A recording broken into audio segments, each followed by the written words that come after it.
इतिहास गवाह है, महानता कभी आसान रास्तों से नहीं मिलती।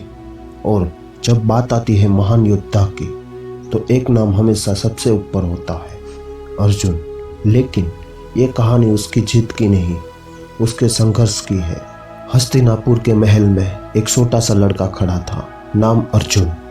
जहाँ बाकी राजकुमार खेलते थे, वहाँ अर्जुन के हाथ में धनुष था। उसकी आंखों में सिर्फ एक सपना था, मुझे सबसे श्रेष्ठ बनना है।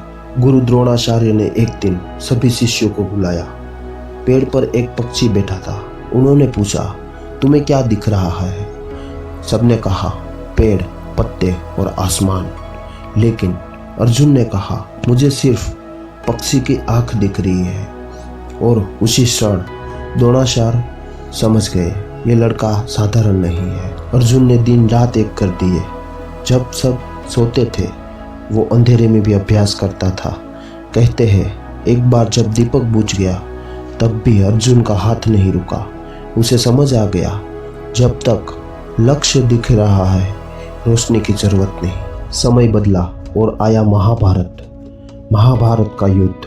अर्जुन रथ पर खड़ा था, लेकिन इस बार सामने दुश्मन नहीं थे। सामने थे अपने भीष्म पितामह द्रोणाचार्य, अपने भाई, अपने रिश्तेदार।